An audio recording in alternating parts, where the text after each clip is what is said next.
இப்போ 2026 சட்டமன்ற தேர்தலுக்கு குறுகிய கால இடைவெளி தான் இருக்கு. திமுக, அதிமுக எந்த அளவுக்கு விறுவிறுப்பா தேர்தலை நோக்கி களமிறங்கிட்டு இருக்காங்களோ அதே மாதிரி நாம் தமிழர் கட்சியுமே ரொம்பவே வேகமா இருக்காங்க. நான் என்ன சொல்றேன், நீங்க 20% வாக்கு வாங்கினாலுமே அது உதவாது.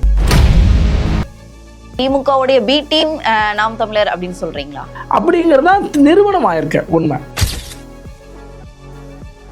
அதாவது ஓட்டுக்கு காசு அப்படின்னு சொல்லிட்டு மடைமாற்றம் பண்ணி வச்சிருக்கக்கூடிய இந்த காலகட்டத்தில், அதாவது காசு ஈஸியா புழங்கக்கூடிய இந்த காலகட்டத்தில் தனிச்சு போட்டிக்கிட்டது எவ்வளவு பெரிய வெற்றி? இல்லை, அதாவது தனிச்சு போட்டிடுறதுனால மட்டுமே அது வெற்றின்னு சொல்ல முடியாது. ஒன்று, இப்போ திமுகவோ இல்ல அதிமுகவோ தனிச்சு போட்டியிட முடியுமா இந்த காலத்துல அப்படின்ற ஒரு கேள்வி இருக்குது இல்லையா? கருணாநிதி அவர்கள் கொடுத்ததுமே தரமற்றதா தான் இருந்தது, ஜெயலலிதா அவர்கள் கொடுத்ததுமே தரமற்றதா தான் இருந்தது. ஒவ்வொரு இடத்துலயுமே அதை நிரூபணம் பண்றாங்க இல்லையா? டிவி என்பது அவர் சன் தொலைக்காட்சி நிறுவனம் தமிழகம் முழுக்க உச்சகட்டத்தில் இருந்து அந்த வியாபாரம் இருந்துச்சு. அதை அவர் மேலும் பல வீடுகளுக்கு கொண்டு போனோம் அப்படிங்கிற அடிப்படையில் அவர் டிவி கொடுத்தாரு. ஆனால் இவங்க பிரச்சனை அம்மா அவர்கள் கொடுத்த லேப்டாப் அப்படி கிடையாது. 2011 அவங்க லேப்டாப் கொடுக்க ஆரம்பிச்சாங்க. அது மாணவருடைய கல்வி தரத்தை உயர்த்தி கொள்வதற்கு பயன்பட்டுச்சு. இவர்கள் கருணாநிதி கொடுத்த டிவி என்பது தங்கள் நிறுவனத்தை வளர்த்துக் கொள்ள பயன்பட்டுச்சு. அவரை விரும்பி 40 லட்சம் அப்படின்றது கண்டிப்பா இந்த இடத்துல வந்து ஒரு பெரிய விஷயமா தானே நம்ம பார்க்கணும். நீங்க எப்படி இவங்களை கம்பேர் பண்ண முடியும்? இல்ல, நான் என்ன சொல்றேன், நீங்க அதான் சொல்றேன், நீங்க 40 லட்சம் இல்லைங்க, இன்னும் ஒரு 10 லட்சம் சேர்த்து கூட வாங்குங்க. ஆனா வாங்கினா கூட என்ன பெனிஃபிட்னு கேட்க வரேன். அதுதான் இப்ப சங்கோட்டையனுக்கு நெருக்கடி. நாளைக்கு அவர் அதே தொகுதி கோபிச்செட்டிப்பாளையத்தில் நின்னாருன்னா அவர் ஓட்டு விழும், ரெட்டலைக்கு கொடுத்துட்டு போயிடுவோம். இத்தனை தடவை ரெட்டையில என்ன பண்ணினா மூன்றாவது அணினா இன்னைக்கு சீமான் தலைமையில் இன்னைக்கு விஜய் வந்து வராரே தவிர இன்னும் நிரூபிக்கல. அப்ப இந்த 15 ஆண்டுகள் சீமான் வந்து 3 தேர்தலை சந்திச்சார். பெரிய பெரிய தேர்தல் 3, உள்ளாட்சி தேர்தல் இல்லாம சொல்ல வரேன். சீமான் வேற விஜய் வேற இல்லை இந்த தேர்தல் வியூகத்தை பொறுத்த வரைக்கும்.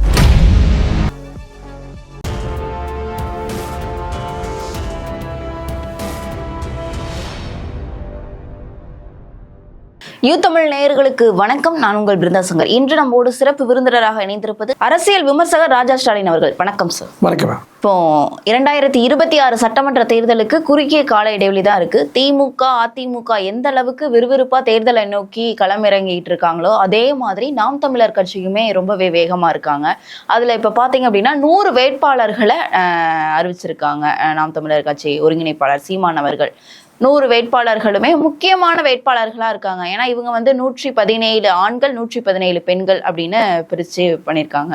இவர்களுடைய களம் 2026 எந்த மாதிரி இருக்கும்னு நீங்க நினைக்கிறீங்க? அதாவதுங்க, ஒவ்வொரு தடவையும் வேட்பாளரை முன்கூட்டி அறிவிக்கிறது அந்த மாதிரியான விஷயங்கள் சிறிய கட்சிகள் ரொம்ப எளிமையாக செஞ்சிடும். ஏன்னா வைக்க கூட தனிச்சா போட்டியிடும் போது நம்ம டப்பு டப்புன்னு வேட்பாளர் அறிவிச்சாரு. அந்த மாதிரி தான் இப்போ சீமானும் செய்கிறாரு. இதில் பார்த்திங்கன்னா முக்கியமான இதில் இன்றைக்கி அபிநயா, இடுவோன், கார்த்திக் போன்றவர்களை அறிவிச்சிருக்காங்க. இந்த அபிநயா ஏன் கவனிக்கப்பட வேண்டும்னா, இவர்கள் தருமபுரியில் சீட்டு கொடுத்தாங்க, அடுத்து விக்கிரவாண்டி இடைத்தேர்தலில் சீட்டு கொடுத்தாங்க, இப்போ மீண்டும் தேர்தலில் சீட்டு கொடுத்துருக்காங்க. அப்போ இவர்களுக்கு என்னன்னா அவர்கள் உண்மையை உடைச்சி பேசிட்டாங்க. என்ன உண்மையை உடைச்சி பேசிட்டாங்கன்னா, திமுகவுக்கு நாங்கள் உதவினோம்னு பேசிட்டாங்க. அது எப்படின்னா நேரடியாக உதவிட்டோம்னு சொல்லலை, மறைமுகமாக என்ன சொன்னாங்கன்னா, தருமபுரி தேர்தலில் சௌமியா அன்புமணி அவர்கள் 20,000 வாக்குகள் வித்தியாசம் தான் தோல்வி அடைஞ்சாங்க. அதாவது நடந்து முடிஞ்ச பாராளுமன்ற தேர்தலில் அந்த 20,000 வாக்குகள் வித்தியாசம் அவங்க தோற்கடிச்சது மிகப்பெரிய விஷயமா பெருமைப்படுறேன். நான் ஒரு ஜாதிய கட்சியை நான் தோற்கடிச்சதை பெருமையாக நினைக்கிறேன் அப்படின்னு சொல்லி இவர்கள் பேசுனாங்க. அப்போ ஒரு ஜாதிய கட்சியாக இதை சொல்லி பேசுனது இருக்கு இல்லையா? அப்போ அது எதை காட்டுதுன்னா, சௌமியா அன்புமணியை தருமபுரியில் தோற்கடித்ததன் மூலம் வெற்றி பெற்ற வேட்பாளர் யார்? திமுகவை சேர்ந்த மணி என்பவர் வெற்றி பெற்றார். அப்போ நீங்கள் திமுகவுக்கு தானே உதவி பண்ணியிருக்கீங்க, அதை தானே மறைமுகமாக சொல்ல வரீங்க. இதைத்தான் திமுகவுடைய ஒரு விங்காக மாறி இன்னைக்கு நாம் தமிழர் கட்சி செயல்படுது. திமுகவுடைய பி டீம் நாம் தமிழர் அப்படின்னு சொல்றீங்களா? அப்படிங்கிறது தான் நிறுவனம் ஆயிருக்க உண்மை. ஏன்னா இதை அபிநயா சொல்றாரு. அதாவது ஒரு பெண்மணியா இவ்வளவு வாக்கு வித்தியாசத்துல தான் வெற்றி பெற்றிருக்காங்க அப்படின்ற ஒரு எண்ணத்துல கூட இதை சொல்லியிருக்கலாம் இல்லையா? இல்ல, சௌமியா அன்புமணியை தோல்வி அடைச்சதுக்காக 20,000 வாக்குகள் வித்தியாசத்தில் அவங்க தோல்வி அடைஞ்சிருக்காங்க. அடைஞ்சிருக்கும் போது இவர்கள் என்ன சொல்றாங்கன்னா, இந்த 20,000 வாக்குகள் வந்து நான் வாங்கின வாக்கால தான் அவர்கள் தோல்வி அடைஞ்சு மணிங்கிற திமுகவுடைய வேட்பாளர் வெற்றி பெற்றார்னு அவங்க சொல்றாங்க. திமுக சேர்ந்தவர் வெற்றி பெற்றிருக்காங்க இல்லையா? அப்போ திமுக சேர்ந்தவர் வெற்றி பெறுவதற்கு நீங்கள் உதவுனீங்க. ஏன்டா எங்கள் அண்ணன் சீட்டு கொடுக்கும்போது, அதாவது சீமானவர்கள் சீட்டு கொடுக்கும்போது ஜாதியவாத மதவாத அணியான இந்த பாமக அணி வெற்றி பெறக்கூடாதுன்னு எனக்கு கொடுத்தாங்கன்னு சொல்கிறாங்க. அப்போ ஒரு தமிழர் கட்சியாக தமிழர் போராட்டத்தை நிறைய பல்வேறு போராட்டங்களை கலந்துக்கிட்ட முன்னெடுத்த கட்சி பாட்டாளி கட்சி. அதோடைய வேட்பாளரான சௌமியா அன்புமணியை தோற்கடிப்பதற்காக ஒரு தமிழர் கட்சியான நாம் தமிழர் முயற்சிக்கக்கூடாதுல்ல, அந்த வேலையை அவங்க செஞ்சுருக்காங்கல்ல. அதை தான் நம்ம இங்கே வந்து ஒரு குற்றச்சாட்டுங்கிறது சும்மா ஒரு அவதூறு பரப்புறது என்னுடைய வேலை கிடையாது. அவதூறு நான் சொல்லவும் மாட்டேன் எங்கேயுமே. ஆனால் ஒரு புள்ளி விவரத்தோட ஒரு ஆதாரத்தை நம்ம சொல்கிறோம்.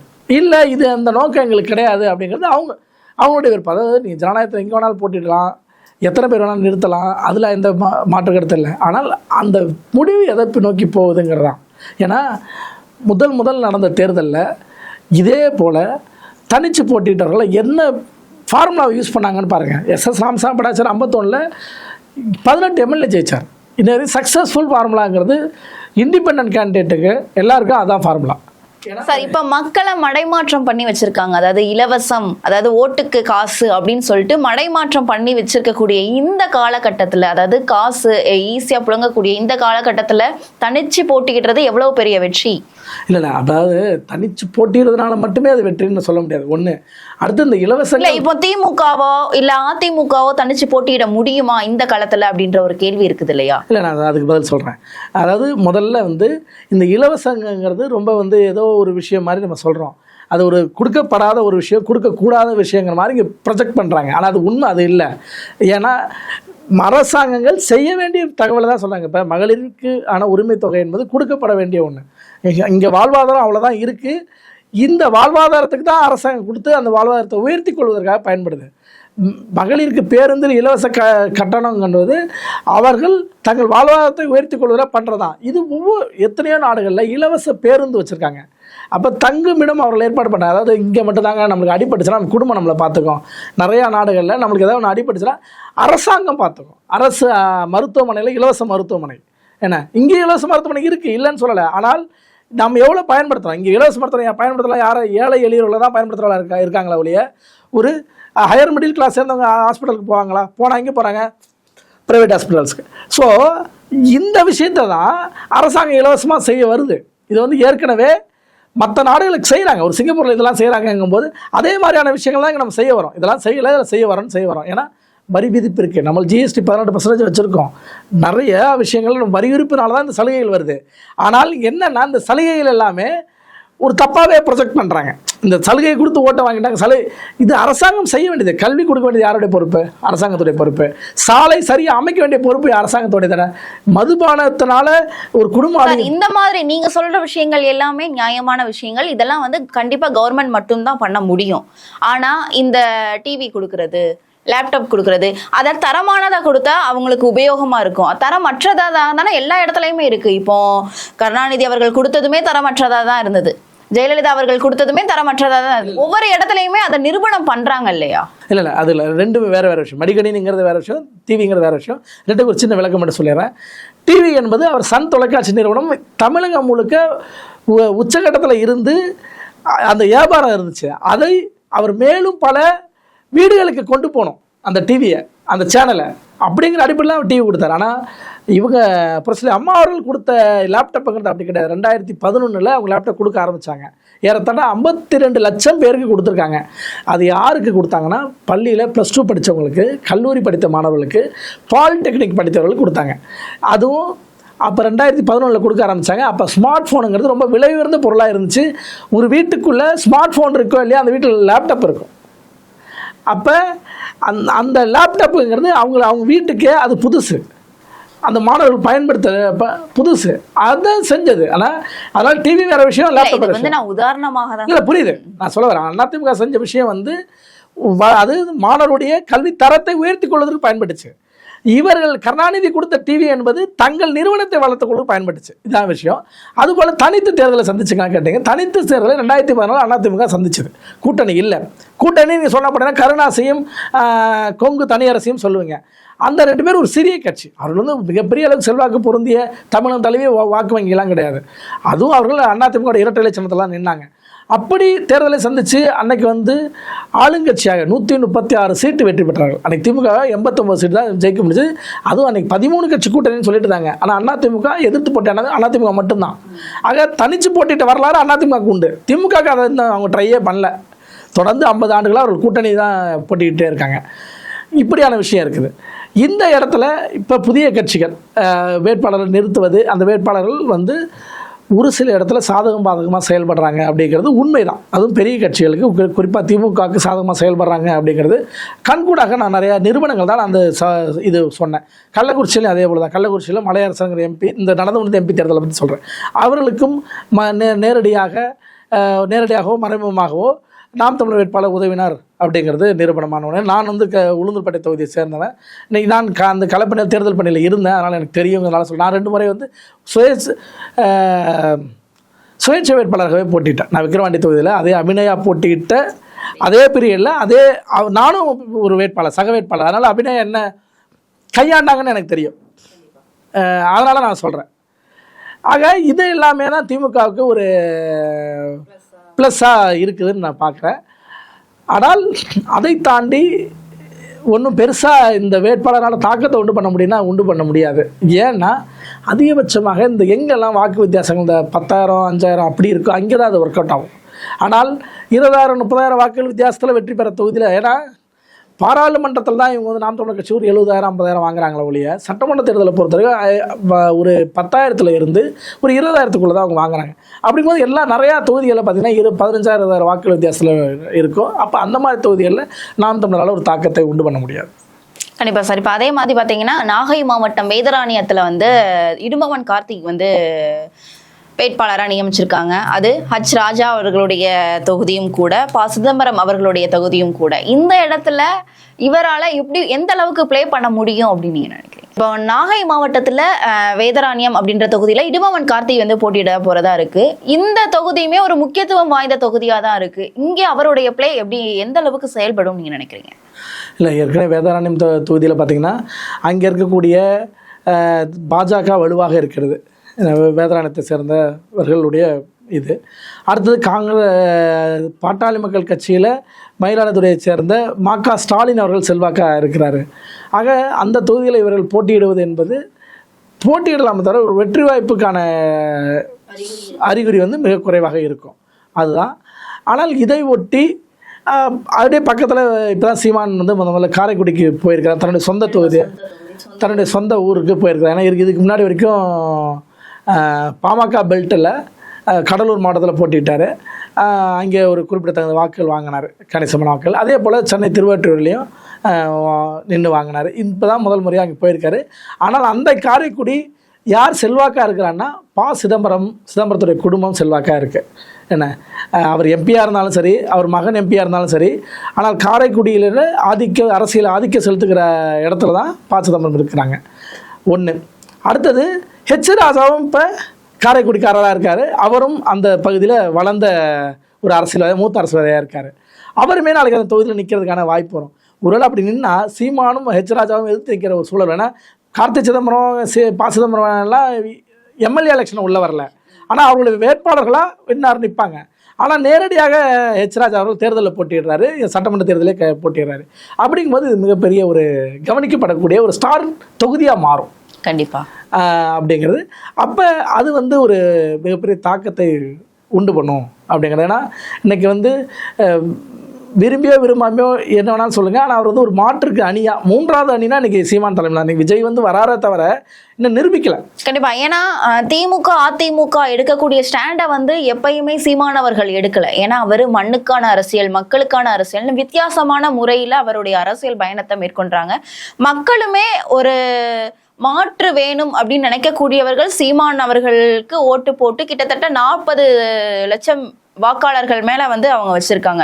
அப்படின்றப்போ இந்த தேர்தல் வந்து கண்டிப்பா சீமானுக்கு பெரிய அளவுல கை கொடுக்கும் அப்படின்னு சொல்றாங்களே, இது உண்மைதானா? இல்லைங்க, அது என்ன பொறுத்த நம்ம வந்து நெகட்டிவா பேசல. உண்மையில அது கை கொடுக்காது, வாக்குகள் வாங்கி காட்டும். அதுக்கு நான் ஒரு சில புள்ளி விவரங்கள். எந்த மாதிரியான வாக்குகள், எந்த சதவீதம் அப்படின்னு சொல்லி? இல்லை, நீங்க அதை எடுங்க. நான் என்ன சொல்றேன், நீங்க 20% வாக்கு வாங்கினாலுமே அது உதவாதுங்க. ஏன் உதவாதுன்னு சொல்ல வரேன். ஒரு தொகுதியில் எப்படி சார் 20% வாக்குகள் வாங்கினா கூட உதவாது அப்படின்றத அதுக்கு தான் புள்ளி வரத்தை சொல்ல வரேன். என்ன புள்ளி வர சொல்ல வரேன்னா, ஒரு தொகுதியில் 1,80,000 2 லட்சம் வரைக்கும் ஓட்டு போலாகும். அந்த ஓட்டு போலாளர்கள் ஒரு வெற்றி வேட்பாளராக இருக்கிறவர் என்ன பண்ணுவாங்கன்னா, குறைந்தபட்சம் 35% 45% வாக்கு வாங்கணும்னா வெற்றி பெற்ற வேட்பாளராக மாறுவாங்க. அதாவது எண்ணிக்கையில் சொல்ல வரேன், 70,000 வந்து 90,000 வாக்குகள் வாங்கினவங்க அந்த தொகுதியிலே வெற்றி வேட்பாளராக இருப்பாங்க. அப்போ சீமான் அவர்கள் 2 லட்சம் ஓட்டு போலா இருக்குன்னா 20% வாக்குனா எவ்வளோ வரும்? 40,000 வாக்கு வரும். அப்போ 40,000 வாக்கு வாங்கி இவர் எப்படி ஜெயிப்பார்? இன்னொரு வேட்பாளர் 70,000 80,000 வாங்கியிருக்கிறது தானே ஜெயிப்பார். அப்போ இதுதான் ஸ்ட்ராட்டஜி ஒன்று. அடுத்தது, இந்த தேர்தலில் இவர்கள் கையாளுற முறை இருக்கு இல்லையா, நீ ஓட்டு போடுறது வர்றதுங்கிறது 2வது விஷயங்க. ஆனால் ஜெயிக்கணுங்கிறது தான். அதில் எத்தனை நம்பர்ஸ் வச்சுருக்கீங்க தான் முக்கியம். அந்த நம்பர் கணக்கில் சொல்கிற மாதிரி குறைந்தபட்ச வாக்கு 4.5 லட்சம் வாக்கு தான் வாங்கினாங்க விடுதலை சிறுத்தைகள். இன்றைக்கி 4 சட்டமன்ற தொகுதிகள் எம்எல்ஏக்கள் இருக்காங்க. அது கூட்டணி அமைத்ததுனால இருக்கட்டும், நான் இல்லைன்னு சொல்ல வரல. அதே மாதிரி பாட்டாளி மக்கள் கட்சி ஒரு 18 லட்சம் வாக்கு வாங்குற 5 எம்எல்ஏ உள்ளே இருக்கிறாங்க. பிஜேபி ஏறத்தாழ இந்த சட்டமன்ற தொகுதியில் அவர்களும் 4 லட்சம் வாக்கு தான் வாங்கினாங்க, ஒரு 5 லட்சம் வாக்குகள் வாங்கினாங்க. அவர்களும் 5 சட்டமன்ற எம்எல்ஏக்கள் உள்ளே இருக்காங்க. ஆக இது எல்லாம் எங்கேருந்து நடக்குது அப்படின்னா, பாஜகவும் ஒரு 5 லட்சம் வாக்கு வாங்கியிருக்காங்க, அவர்களும் ஒரு 4 எம்எல்ஏக்கள் சட்டமன்றத்தில் இருக்காங்க. அதாவது என்ன சொல்கிறாங்க, எண்ணிக்கை எவ்வளோ வாங்குறீங்கிறது முக்கியம் இல்லை. 40 லட்சம் கூட வாங்க, 50 லட்சம் கூட வாங்க, ஏன் 1 லட்சம் வாங்கியிருக்க வேல்முருகன் கூட சட்டமன்றத்தில் இருக்கார். அப்போ சட்டமன்றத்துக்குள்ளே இருந்து நீங்கள் தமிழர் உரிமையை பேசுவது, மண்ணுக்கான பிரச்சனைகளை பேசுவது, கனிம வள கொள்ளைகளை தடுப்பதற்காக பேசுவது அப்படிங்கிறது முக்கியமா, வெளியே போராடுகிற இடத்துல நின்றுக்கிட்டு பேசுறது முக்கியமா அப்படின்னா, என்னை போன்றவர்கள் ஏன்னா நம்ம இந்த அரசியலை அது அதிகாரத்துக்கு இருக்கணும் அல்லது அதிகாரத்துக்கு இருப்பவரோடு இருக்கணும். இல்ல சார், நீங்க சொல்றத வந்து என்னால புரிஞ்சுக்க முடியுது. நீங்க என்ன சொல்றீங்கன்னா, அதாவது கம்மியான ஓட்டு வாங்கினாலும் சட்டமன்ற தேர்தலில் எதிர்த்து கேள்வி கேட்கக்கூடிய இடத்துல வந்து இவர்கள்லாம் இருக்கிறாங்க அப்படின்னு சொல்றீங்க. இவர்கள் காலமா கிட்டத்தட்ட 10 ஆண்டுகளுக்கு மேல் போராடிக்கிட்டு இருக்காரு, தனித்து தான் போராடாரு. இப்ப வரைக்குமே வந்து யாரோடையுமே கூட்டணி வைக்கல. இவருடைய ஸ்டாண்ட்ல இவர் கரெக்டா இருக்காரு. அப்படின்றப்போ மக்கள் அவரை விரும்பி 40 லட்சம் அப்படின்றது கண்டிப்பா இந்த இடத்துல வந்து ஒரு பெரிய விஷயமா தானே நம்ம பார்க்கணும். நீங்க எப்படி இவங்களை கம்பேர் பண்ண முடியும்? இல்லை, நான் என்ன சொல்கிறேன், நீங்கள் அதான் சொல்கிறேன், நீங்கள் 40 லட்சம் இல்லைங்க, இன்னும் ஒரு 10 லட்சம் சேர்த்து கூட வாங்குங்க. ஆனால் வாங்கினா கூட என்ன பெனிஃபிட்னு கேட்க வரேன். நீங்கள் அடுத்த மக்கள் மத்தியில் அவர்களுடைய கொள்கை வந்து போய் ரீச் ஆகிருக்கல. ஏன்னா இவர்கள் வந்து இவங்க கிட்ட ஓட்டு போடுறவங்களுடைய மைண்ட் செட் எப்படி இருக்குன்றது தெரியும். இவர்கள் அவங்கள வந்து இதுதான் அரசியல் அப்படின்னு புரிய வச்சு ஓட்டு போடக்கூடிய நிலைமையில கண்டிப்பா இப்ப நாம் தமிழர் கட்சி இருக்காங்க அப்படின்னே சொல்லணும். மக்களுமே புரிஞ்சு அவர்களுடைய கொள்கைகளும் தமிழ் தேசியம் அப்படின்னா என்னன்றதை புரிஞ்சு ஓட்டு போடும்போது தமிழர்களுக்கு உண்டான பெருமை அந்த இடத்துல வந்து கை சேர்க்கப்படுது அப்படின்னு தானே நம்ம சொல்லணும். இல்லைங்க, அதாவது நாம் தமிழர்களோட வாக்குகள் எல்லாமே தமிழ் தேசத்துக்கான வாக்குகள் நம்ம எடுத்துக்க முடியாது. ஏன்னா எப்படி வந்து பாட்டாளி மக்கள் கட்சியோ இல்லை வேற ஒரு கட்சிகளோ பேசும்போது எங்களுக்கு வாக்களிக்கலாம் இந்த ஜாதியை சேர்ந்தவன் இல்லை அப்படின்னு ஒரு விமர்சனம் பண்ணுவாங்க. என்ன ஒரு தப்பான விமர்சனம். அதாவது எப்படின்னா, ஒரு வன்னியர் ஒருத்தர் வேட்பாளராக இருக்காருன்னா அந்த வன்னியர் தான் ஆதரிக்கணும், ஆதரிக்கலைன்னா அது அவங்க கட்சி வன்னியர், அவர்கள் ஆதரிக்கிற வன்னியர். என்ன உதாரணத்துக்கு இப்போ விழுப்புரம் தொகுதியில் சிவி சண்முகம், ஒரு வன்னியரான சிவி சண்முகமும் உடையாரான பொன்முடி போட்டிடுறாங்கன்னு வச்சுங்க.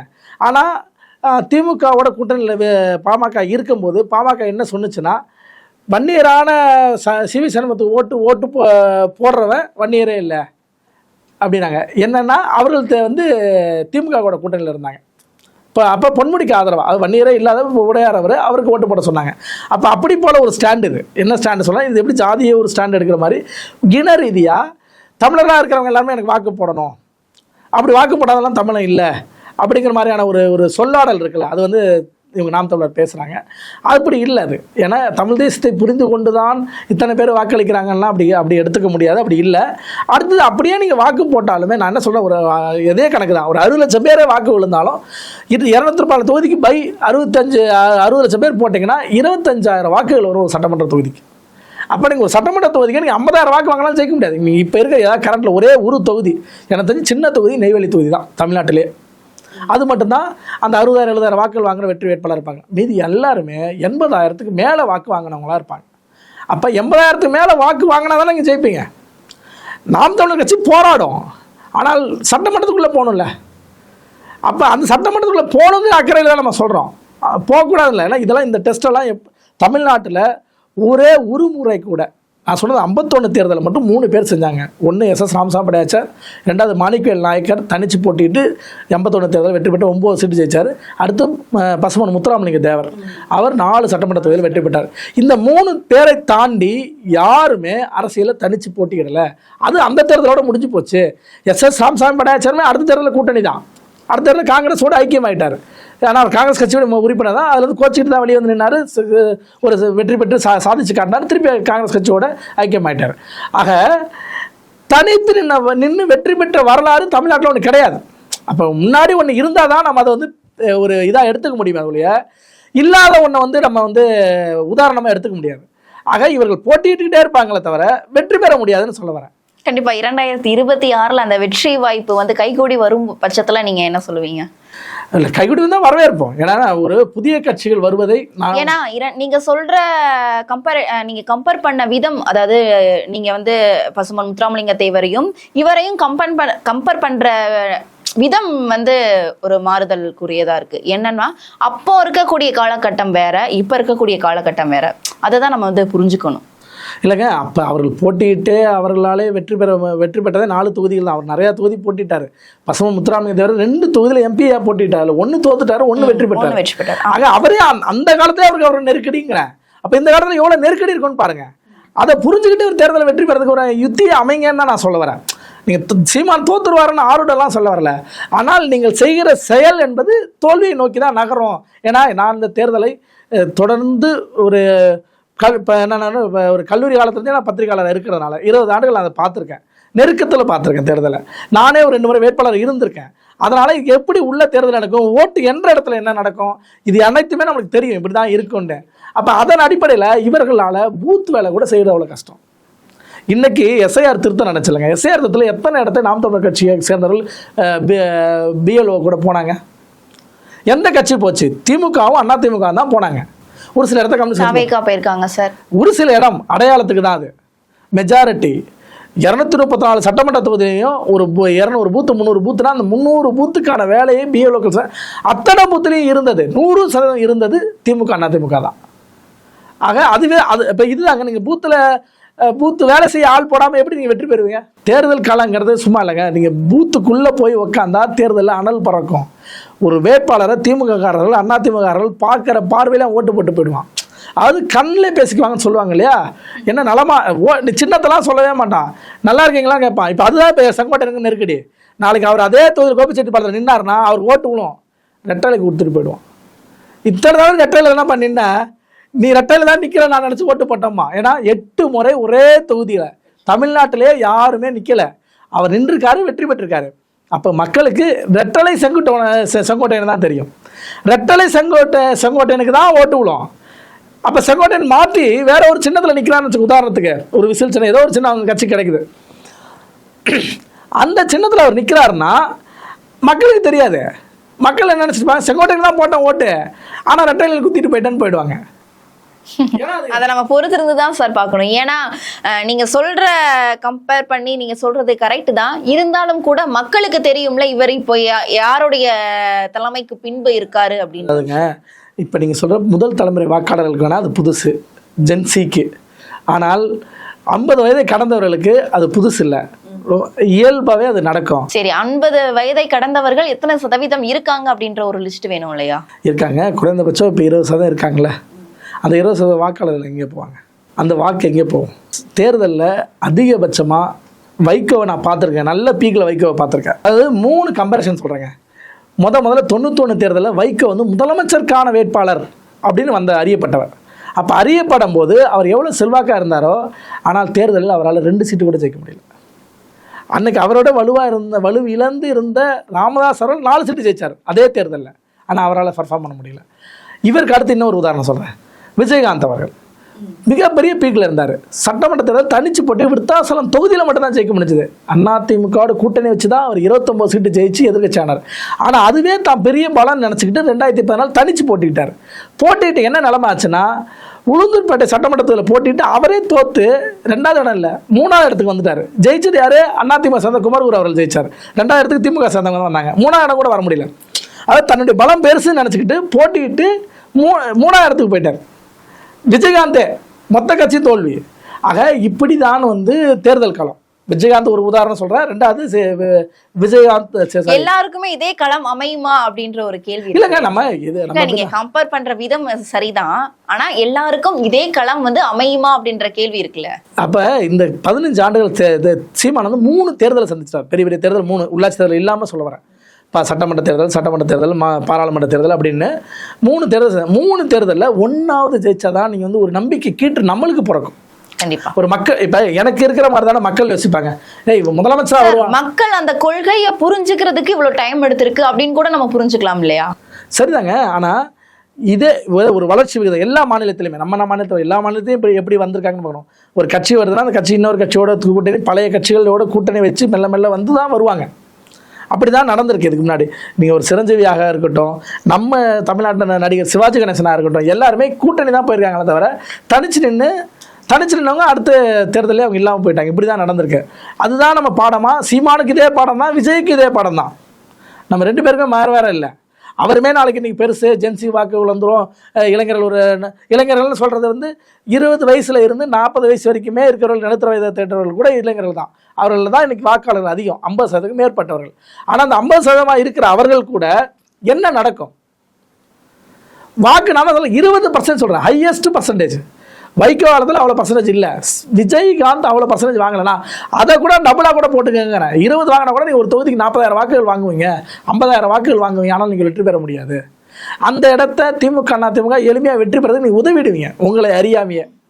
ஏன்னா ஒரு 90,000 ஓட்டு ஒருத்தருக்கு போய் இன்னொருத்தருக்கு 60,000 70,000 வர்றதுக்கு ஒரு அதிமுக வேட்பாளர் 90,000, திமுக வேட்பாளர் 60,000 போகிறதுக்கு பதிலாக 2 பேருமே நெக் டு நெக்கு 70 வந்து நிற்பாங்க. இவங்க 40-50 வாங்கியிருப்பாங்க, அவ்வளோதானே தவிர வெற்றி பெற்றுருவாங்க இன்னொரு வேட்பாளர்.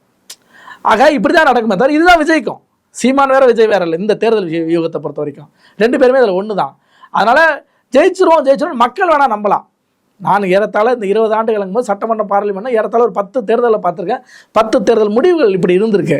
ஆக அதை அடிப்படையாக வச்சு தான் நான் இதை சொல்கிறேன். இது இப்படி தான் நடக்கும், இவர்கள் வந்து வெற்றி பெற முடியாது அப்படிங்கிறதான். ஒருத்தர் 2 பேர் அரிதில் மரிதாக ஜெயிக்கலாம், மற்றபடி வந்து மிகப்பெரிய வெற்றியெல்லாம் ஈட்டிட முடியாது. ஏன்னா வானதி சீனிவாசன் யாருங்க, மிகப்பெரிய ஆளுமையெல்லாம் கிடையாதுங்க. அவர்கள் ஒரு கட்சியில் இருக்க ஒரு மூத்த தலைவர், அவ்வளோதான். ஆனால் கமலஹாசனுக்கு பிரபலம் வந்து மிகப்பெரிய பிரபலம். ஆனால் கமலஹாசனே வென்றாங்க வானதி சீனிவாசன். இதுதான். அதே போல தான் பழைய தேர்தலையுமே கோயங்கோ தினமணியுடைய அதிபர் கோயங்கோ அவர்கள் திண்டிவனத்தில் போட்டியிடும்போது திருக்குறள் முனுசாமிங்கிறவர் மக்களால் பெருசாக அறியப்படான உள்ளூர்காரர், அவர் வெற்றி பெற்றார். ஆக தொழிலதிபரையும் தோற்கடித்து சாதாரண வெற்றி பெற்ற வரலாறையும் சொல்லிட்டேன். நடிகராக இருந்த விஜயகாந்தை தோற்கடித்து சாதாரண ஆளாக இருந்த குமரகுரு எம்எல்ஏ அவர்கள் தோற்கடித்தார் உளுந்தூர்பேட்டையில். அதையும் சொல்கிறேன். பிரபலமாக இருக்கிற கமலஹாசன் கூட வானதி சீனிவாசன் தோற்கடிச்சிட்டாங்கன்னு சொல்கிறேன். ஆக இதுதான் ரிசல்ட்டு. நம்ம ஒரு விஷயத்தை ரிசல்ட் அடிப்படையில் அணுகும் போது இப்படி தான் நடக்கும். ஆனால் வருவோம் விஜய் போன்றவர்களும் சீமான் போன்றவர்களும் நாங்கள் வந்துடுவோம், ஆட்சி அமர்ந்துருவோம்னு சொல்லி ஒரு நம்பிக்கையை ஏற்படுத்துவாங்க. அந்த நம்பிக்கை கிட்ட என்னைக்கு மக்களுக்கு தெரியும்னா அவர்கள் குறைந்தபட்சம் ஒரு 10 எம்எல்ஏ 20 எம்எல்ஏ வரும்போது தான் இவங்க வராங்க, அடுத்து வருவாங்க அப்படின்னு மக்கள் நம்புவாங்க. ஒரு சுழியமாக இருந்துக்கிட்டு அது 100 எம்எல்ஏ வந்துடுவாங்க நம்ம யாரும் தயாராக இருக்க மாட்டாங்க. கண்டிப்பா 2026 சட்டமன்ற தேர்தலுக்கு இன்னும் குறுகிய கால இடைவெளி தான் இருக்கு, நம்ம பொறுத்திருந்து தான் பார்க்கணும். சீமானுடைய அரசியல் களம் பற்றி தெளிவாக எங்களோட விவாதித்தமைக்கு நன்றி சார். மிக்க நன்றிங்க.